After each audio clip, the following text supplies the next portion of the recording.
जय श्री राम मेरे वृष राशि के प्यारे जातक जातिका, मैं हूं आपके साथ आपका अपना डॉक्टर राज मिश्रा। मानस ज्योतिष ज्ञान में आपका विशेष स्वागत है।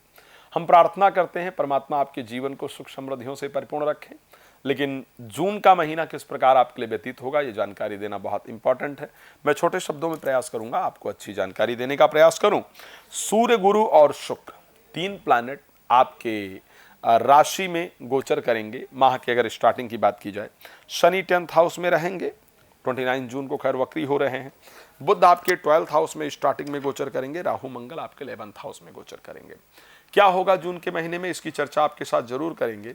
लेकिन उसके साथ मैं आपको एक बात कह देता हूं कि यदि राम कथा, भागवत कथा या शिवपुराण कथा इत्यादि अगर अपने यहाँ आयोजन करना चाहते हैं और चाहते हैं कि उस कार्यक्रम को आकर के मैं आपके यहाँ पर करूँ, तो आप प्लीज़ हमसे संपर्क कर सकते हैं। रात को 9 बजे, दोपहर को 12 बजे मैं लाइव भी आता हूं। आप मेरे साथ लाइव जुड़ सकते हैं। लाइव बिल्कुल फ्री होता है। और कोई भी और प्रश्न आपके मन में है, सेपरेट बात करना चाहते हैं, सो नंबर दिया जा रहा है, कॉल अपॉइंटमेंट लेकर मुझसे बात कर सकते हैं। चलिए, सो क्या कंडीशन इस महीने में रहेगी। एक तो सबसे सुंदर जो परिस्थिति मुझे वृष राशि के लिए इस महीने में नजर आ रही है। मैंने हमेशा एक बात कहा है कि ऐसा नहीं है कि एक ही राशि में एक ही प्लैनेट प्रकार की परिस्थिति के लिए रिस्पॉन्सिबल होता है। अगर मैं वृष राशि की बात करूंगा तो कृतिका नक्षत्र, रोहिणी नक्षत्र और मृगशिरा नक्षत्र के 2 चरण। कृतिका नक्षत्र के स्वामी सूर्य हैं, रोहिणी के स्वामी चंद्रमा हैं और मृगशिरा के स्वामी मंगल हैं। तो सूर्य, चंद्र, मंगल और शुक्र, ये 4 प्लैनेट का विशेष प्रभाव वृष राशि के ऊपर रहता है। इसीलिए अगर देखा जाए तो एक ही राशि में 10 प्रकार के लोग होते हैं और हर व्यक्ति का नेचर बहुत डिफरेंट होता है। हर व्यक्ति के जीवन में घटनाएं बहुत डिफरेंट होती हैं। हम इस राशि फल को बनाते वक्त ये प्रयास करते हैं कि सबके लिए कुछ न कुछ राशि में हो। इसलिए किसी के प्रति कुछ घटित होता है, किसी के साथ कुछ घटित होता है। एक जो कॉमन चीज इस बार मुझे दिख रही है, बिकॉज शुक्र जो कि राशि स्वामी हैं, बृहस्पति जो कि लाभेश हैं और सूर्य जो कि चतुर्थेश हैं, इनका एक बहुत सुंदर संयोग आपकी राशि में जो बन रहा है, ये आपके लिए बहुत चमत्कारिक रिजल्ट देने वाला है। एक बात मैं बड़ा ही सटीकता से कह सकता हूं और बड़े विश्वास के साथ कह सकता हूं और अपने रिसर्च, अपनी मेहनत जो की है राशिफल पर, उसके अनुसार कह सकता हूं कि इस महीने आपको आपके जीवन में कुछ अप्रिसिएशन जरूर मिलने वाला है। अभी तक जो आपकी शंका थी कि हमको हमारा कोई सम्मान नहीं करता है या कोई अप्रिशिएट नहीं करता है या हम बहुत मेहनत करते हैं उसका रिजल्ट नहीं मिलता है, सो मैं इस बार ये निश्चित कह सकता हूं कि जो आप मेहनत कर रहे हैं, कर रही हैं, उसका रिजल्ट इस महीने आपको प्राप्त होने वाला है। आपकी रिस्पेक्ट बढ़ने वाली है। कुछ ऐसे प्रतिष्ठित लोगों के साथ आपकी मुलाकात होने वाली है। कुछ लोगों के साथ आपके रिलेशन होने वाले हैं। कुछ लोग आपसे कनेक्ट होने वाले हैं या होने वाली हैं, या आप किसी के साथ कनेक्ट होने वाले हैं या होने वाली हैं, जिनके साथ कनेक्ट होने के बाद आपको ये फील होगा कि यस, मैं भी इस समाज में सम्मान के साथ जी सकता हूं या जी सकती हूं, या मैं सम्मान के योग्य हूं। इस प्रकार की परिस्थिति निश्चित रूप से आपके मन के अंदर रहने वाली है।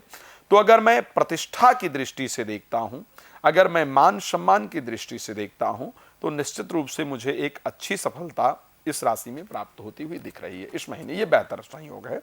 साथ में प्रॉपर्टी से रिलेटेड कुछ जो कार्य हैं, वो कार्य इस महीने आपके निश्चित रूप से बनते हुए दिख रहे हैं। प्रॉपर्टी से रिलेटेड कार्य बनेंगे। किन चीज़ों को लेकर के सावधान रहना है, किन चीज़ों को लेकर विशेष ध्यान रखना है, ये बड़ा इंपॉर्टेंट पार्ट है जिस पर हमें इस कार्यक्रम में चर्चा करना चाहिए। मैं जानता हूं कि आप सभी लोग छोटा राशिफल देखना चाहते हैं, लेकिन क्या करूं, बहुत सारी इंफॉर्मेशन होती है जो आपको देनी होती है। सूर्य का आपकी राशि में गोचर करना, और सूर्य कब तक रहेंगे, 14 जून तक सूर्य आपकी राशि में गोचर करेंगे। सप्तम भाव पर इनकी दृष्टि रहेगी। सप्तम भाव पर इनकी दृष्टि रहने के कारण आपको अपने पर्सनल लाइफ को, यानी वैवाहिक जो जीवन है, उस पर बहुत ध्यान रखने की आवश्यकता होगी। उसका कारण भी है कि सप्तम भाव के स्वामी जो मंगल हैं, वो एकादश भाव में जाकर के राहु के साथ गोचर करेंगे, जिस कारण से जीवन साथी के साथ कुछ मिसअंडरस्टैंडिंग जिसको कहा जा सकता है, कुछ भ्रांतियां कहा जा सकता है, कुछ शंकाएं कही जा सकती हैं। और वो शंकाएं उत्पन्न हो, जिस कारण से एक बना बनाया रिलेशन, एक अच्छा रिलेशन बिगड़ने के तरफ चला जाए, इस प्रकार की परिस्थिति है। सो मान सम्मान बहुत इंपॉर्टेंट है और वो मिलेगा भी, रिस्पेक्ट समाज में मिलेगी भी, कुछ स्पर्धात्मक चीज़ों में सफलता मिलेगी, कुछ पुरस्कार इत्यादि सरकार की तरफ से या सम्मानित संस्था की तरफ से आपको प्राप्त हो सकते हैं, इस प्रकार की परिस्थिति है। लेकिन उसके साथ अपने पर्सनल लाइफ यानी वैवाहिक जीवन पर बहुत ध्यान देना है। इवन अगर प्रेम संबंध चल रहा है और आप ये चाहते हैं या चाहती हैं कि वो प्रेम संबंध मैरिज में कन्वर्ट हो, तो वहां पर विशेष ध्यान रखना है। विशेष रूप से जो लोग फॉरेन कंट्री के अंदर रहते हैं, जो लोग एशियन, जो लोग अलग यूरोपियन कंट्रीज के अंतर्गत रहते हैं या अमेरिका में रहते हैं, इंग्लैंड में रहते हैं, कनाडा में रहते हैं, ऑस्ट्रेलिया में, जो लोग आउट ऑफ कंट्री में खास करके रह रहे हैं, ये घटित दोनों के साथ होगा, इंडियंस के साथ भी होगा और जो वहाँ के लोग हैं उनके साथ भी घटित होगा। आप इंडिया में रह रहे हैं या बाहर रह रहे हैं, लेकिन स्पेशली अगर आप इंडियन हैं और बाहर रह रहे हैं, तो बड़ा इंपॉर्टेंट पार्ट ये होगा कि आपके बुध 3 तारीख को अस्त हो जाएंगे और बुध पंचमेश होकर के अस्त हो जाएंगे। तो एक तो सबसे इंपॉर्टेंट चीज मैं दोनों के लिए कह रहा हूं, चाहे आप इंडिया में रहते हैं या इंडिया से बाहर रहते हैं, इसको ध्यान रखिएगा, बच्चों के साथ बहुत सावधानी से बर्ताव और व्यवहार करने की आवश्यकता है। बच्चों के व्यवहार को लेकर के आपका मन चिंतित रहेगा, आपका मन परेशान रहेगा, लेकिन अगर बच्चों को प्रेशराइज करने का प्रयास किया गया या बच्चों से ठीक से व्यवहार नहीं किया गया, तो बच्चे घर इत्यादि छोड़कर भागने को तैयार हो, इस प्रकार की परिस्थिति आपकी राशि में दिख रहा है। बच्चों को लेकर के आपको सावधानी रखनी होगी।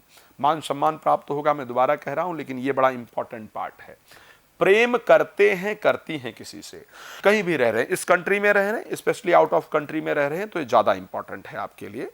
तो प्रेमी प्रेमिका से बात करते वक्त या उनसे रिलेशन में बहुत सावधानी रखना होगा, बिकॉज इस टाइम उनका दिमाग बहुत पॉजिटिव काम करे, इसके कंडीशन बहुत कम है, जिस कारण से आपके प्रेम संबंध में दिक्कतें उत्पन्न हो, प्रेम संबंध टूटे, इस प्रकार की परिस्थिति है। एजुकेशन को लेकर के प्रॉब्लम उत्पन्न हो, इस प्रकार की परिस्थिति। एजुकेशन, प्रेम संबंध, अगर शेयर मार्केट में काम करते हैं, करती हैं, तो वहां पर डिसीजन लेने की परिस्थिति, मित्रता या संतान से रिलेटेड जो चीजें हैं, इन सभी चीजों को लेकर के आपको बहुत सावधानी के साथ डिसीजन लेना है। प्रोफेशनल लाइफ को लेकर के चीजें बेहतर रहेंगी, नौकरी इत्यादि में चल रही दिक्कतें आपकी दूर होंगी, लेकिन ये डिसीजन बहुत इंपॉर्टेंट है कि इस पर थोड़ा सावधानी से डिसीजन लिया जाए। क्या करना चाहिए ताकि ये बेहतर रहे? गायत्री मंत्र का जप, गौ की सेवा इत्यादि किया जाए।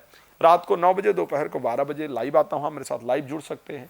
उसके साथ कॉल अपॉइंटमेंट लेकर आप मेरे साथ डिटेल डिस्कस कर सकते हैं। आप जानते हैं कि छोटे से प्रोग्राम में बहुत कुछ बताना पॉसिबल नहीं है, तो अगर डिटेल डिस्कशन चाहते हैं तो प्लीज़ आप मुझे कॉल कर लें, कॉल अपॉइंटमेंट लेकर बात कर लें। अगेन कह रहा हूँ, इंडिया या इंडिया से बाहर कोई भी धार्मिक कार्यक्रम यदि आप आयोजित करना चाहते हैं, राम कथा, भागवत कथा या शिव पुराण इत्यादि की कथा, आप प्लीज़ मुझे कॉल कर सकते हैं। अगर मेरे द्वारा चाहते हैं कि आकर वो कार्यक्रम किया जाए और आपको एस्ट्रोलॉजिकल लाभ भी दिया जाए, तो आप प्लीज़ संपर्क कर सकते हैं। जय श्री राम, बहुत धन्यवाद।